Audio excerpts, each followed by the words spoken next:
Boris Johnson, shortly after he became Prime Minister in 2019, purged the party of sort of opposition to himself and to really independent thinkers within the parliamentary party.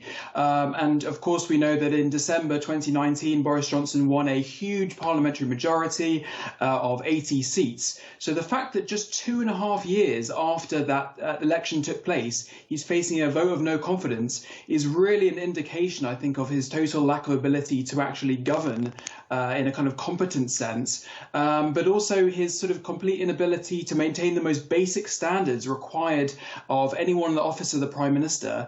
We've just had the vote through in the last few minutes, and over 140 of his own MPs voted against having confidence in himself. And as a proportion, that's actually considerably higher than Theresa May lost in her vote of no confidence, which of course she survived, but ultimately fatally wounded her, and we ultimately saw her departure 6 months later. So I think this really is the beginning of the end for Boris Johnson. As we of course know, Boris Johnson is a political fighter and he will do everything he possibly can to stay on as Prime Minister, but I think he's facing a really difficult time domestically in the UK with the cost of living crisis. So the fact that he has lost over 40% of the support of his parliamentary colleagues really, to me, is an indication that the party simply does not have the kind of levels of confidence in him that is needed for a leader to lead their party into the next election.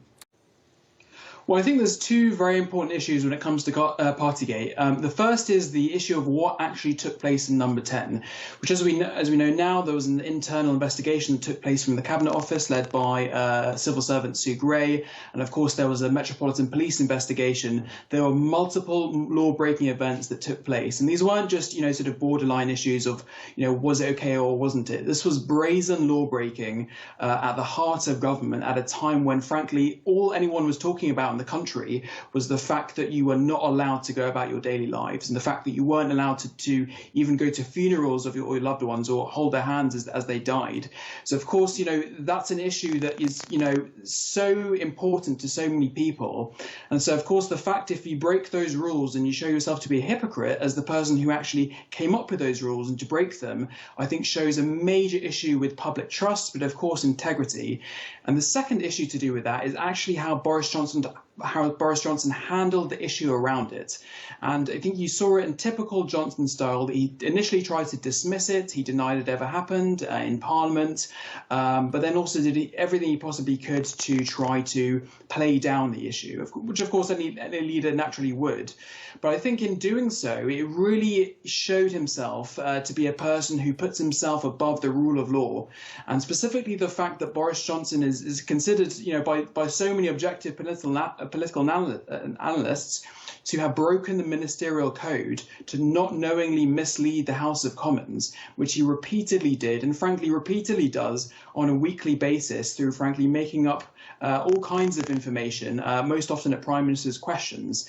So I think, there's the issue of what actually happened, but there's the issue of how he actually tried to mislead the country again about what he did, exactly what was wrong. And that's really the issue, because so many people say often that, the cover-up is actually worse than the actual offence. But I think in this instance, both of them were major issues. And I think both of them really exposed himself to be a person who frankly doesn't have respect for the public.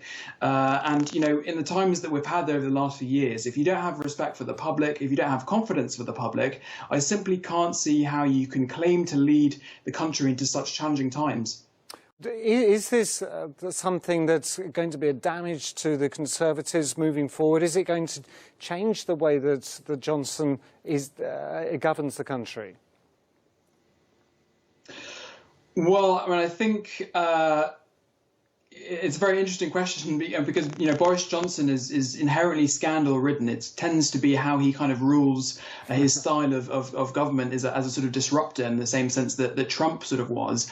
And of course, after every scandal and there's sort of some criticism from within his own party, he promises to be a changed man and things will be different and he'll shuffle the decks in Downing Street. But of course, we know that never really happens, and ultimately we see continued scandals happening. And I I think that, the point that you were making about whether he can change and whether actually this is a difficult situation that will continue, I think in some senses, this is, really the worst of both worlds, because you have a prime minister who will simply refuse to leave office, but who's also had his confidence and his authority within the party fatally damaged. And I think that puts him in a very, very difficult position in order to be able to kind of push through some of the policies that he wants.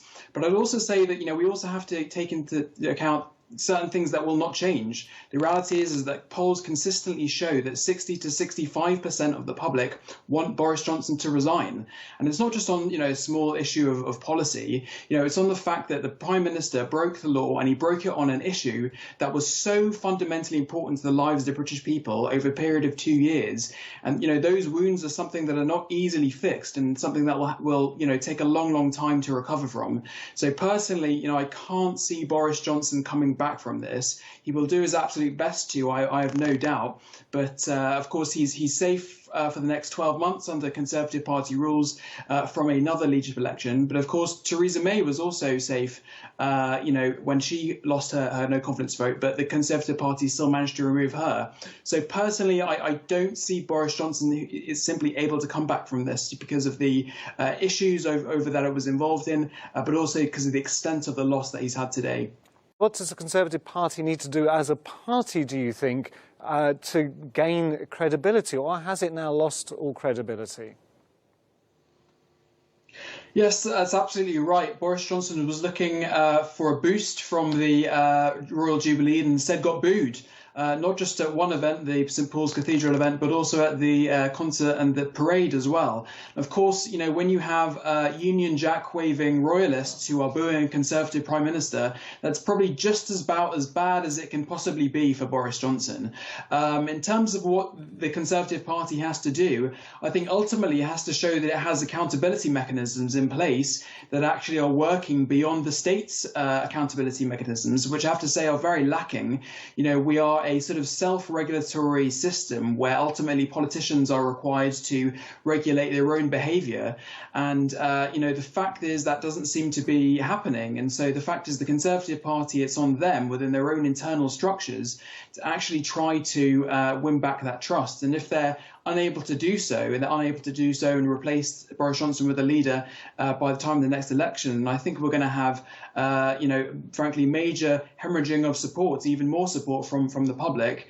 But if I can just respond to the comments that you highlighted from Keir Starmer, I think, of course, the Labour Party under Keir Starmer has called for Boris Johnson to resign, which, I think it ultimately has to do because it has to maintain basic standards in British politics. But I think, secretly, the opposition Labour Party is actually relishing what's happening at the moment, because you have a deeply unpopular Conservative Party leader who has insulted the public and who has broken the law and has lied about it.